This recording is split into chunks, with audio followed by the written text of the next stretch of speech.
விண்ணும் மண்ணும் ஒளிந்து போகும், என் வார்த்தைகளோ ஒளியா என்று சொன்ன என் அன்பு இயேசுவே, இன்று நான் கேட்கும் இறை வார்த்தை என்னுள் செயலாற்றி 100 மடங்கு நான் பலன் தர நல்ல விளைநிலமாக என்னை மாற்றிடும் ஐயா.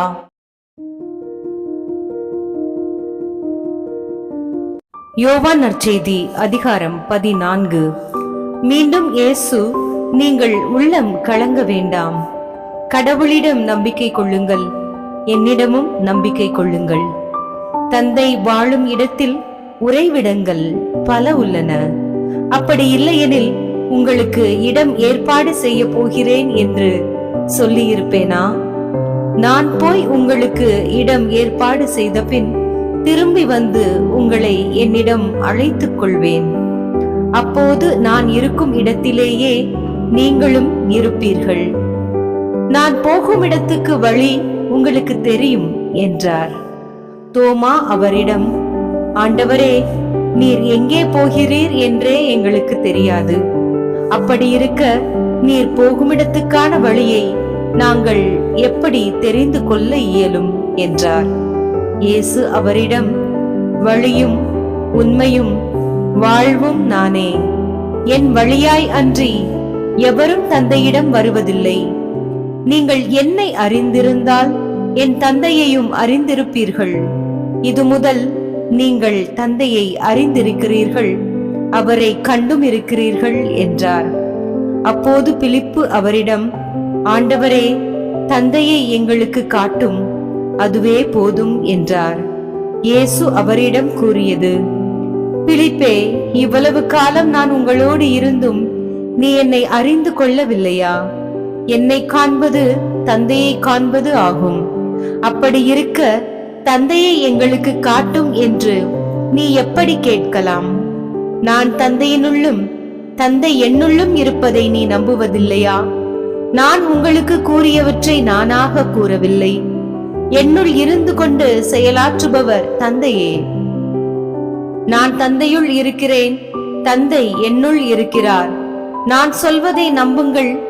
என் வார்த்தையின் பொருட்டு நம்பாவிட்டால் என் செயல்களின் பொருட்டாவது நம்புங்கள். நான் செய்யும் செயல்களை என்னிடம் நம்பிக்கை கொள்பவரும் செய்வார், ஏன் அதைவிட பெரியவற்றையும் செய்வார். ஏனெனில் நான் தந்தையிடம் போகிறேன் என உறுதியாக உங்களுக்கு சொல்கிறேன். நீங்கள் என் பெயரால் கேட்பதையெல்லாம் நான் செய்வேன். இவ்வாறு தந்தை மகன் வழியாய் மாற்றி பெறுவார். நீங்கள் என் பெயரால் எதை கேட்டாலும் செய்வேன். நீங்கள் என் மீது அன்பு கொண்டிருந்தால் என் கட்டளைகளை கடைபிடிப்பீர்கள். உங்களோடு என்றும் இருக்கும்படி மற்றொரு துணையாளரை உங்களுக்கு தருமாறு நான் தந்தையிடம் கேட்பேன். தந்தை அவரை உங்களுக்கு அருள்வார். அவரே உண்மையை வெளிப்படுத்தும் தூய ஆவியார். உலகம் அவரை ஏற்றுக்கொள்ள இயலாது, ஏனெனில் அது அவரை காண்பதுமில்லை, அறிவதுமில்லை.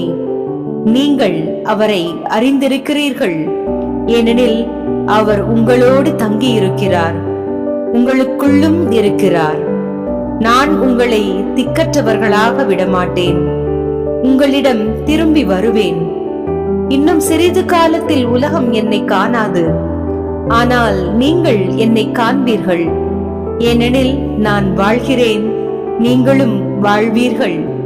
தந்தை, நான் தந்தையுள்ளும் நீங்கள் என்னுள்ளும் நான் உங்களுக்குள்ளும் இருப்பதை அந்நாளில் நீங்கள் அறிந்து கொள்வீர்கள். என் கட்டளைகளை ஏற்று கடைபிடிப்பவர் என் மீது அன்பு கொண்டுள்ளார். என் மீது அன்பு கொள்பவர் மீது தந்தையும் அன்பு கொள்வார். நானும் அவர் மீது அன்பு கொண்டு அவருக்கு என்னை வெளிப்படுத்துவேன். யூதா, இஸ்காரியோத்து யூதாசு அல்ல, மற்றவர் அவரிடம், ஆண்டவரே, நீர் உம்மை உலகிற்கு வெளிப்படுத்தாமல் எங்களுக்கு வெளிப்படுத்த போவதாக சொல்கிறீரே, ஏன் என்று கேட்டார். அதற்கு இயேசு பின்வருமாறு கூறினார், என் மீது அன்பு கொண்டுள்ளவர் நான் சொல்வதை கடைபிடிப்பார். என் தந்தையும் அவர் மீது அன்பு கொள்வார். நாங்கள் அவரிடம் வந்து அவருடன் குடிகொள்வோம். என் மீது அன்பு கொண்டிராதவர் நான் சொல்வதை கடைபிடிப்பது இல்லை. நீங்கள் கேட்கும் வார்த்தைகள் என்னுடையவை அல்ல, அவை என்னை அனுப்பிய தந்தையுடையவை. உங்களோடு இருக்கும் போதே இவற்றையெல்லாம் உங்களிடம் சொல்லிவிட்டேன். என் பெயரால் தந்தை அனுப்ப போகிற தூய ஆவியாராம் துணையாளர் உங்களுக்கு அனைத்தையும் கற்றுத் தருவார். நான் கூறிய அனைத்தையும் உங்களுக்கு நினைவூட்டுவார். அமைதியை உங்களுக்கு விட்டு செல்கிறேன், என் அமைதியையே உங்களுக்கு அளிக்கிறேன். நான் உங்களுக்கு தரும் அமைதி உலகம் தரும் அமைதி போன்றது அல்ல. நீங்கள் உள்ளம் கலங்க வேண்டாம், மருள வேண்டாம். நான் போகிறேன், பின் உங்களிடம் திரும்பி வருவேன் என்று நான் உங்களிடம் சொன்னதை கேட்டீர்களே. நீங்கள் என் மீது அன்பு கொண்டிருந்தால் நான் தந்தையிடம் செல்வது பற்றி மகிழ்ச்சி அடைவீர்கள். ஏனெனில் தந்தை என்னை விட பெரியவர். இவை நிகழும் போது நீங்கள் நம்புமாறு இப்போதே இவை நிகழும் முன்பே சொல்லிவிட்டேன்.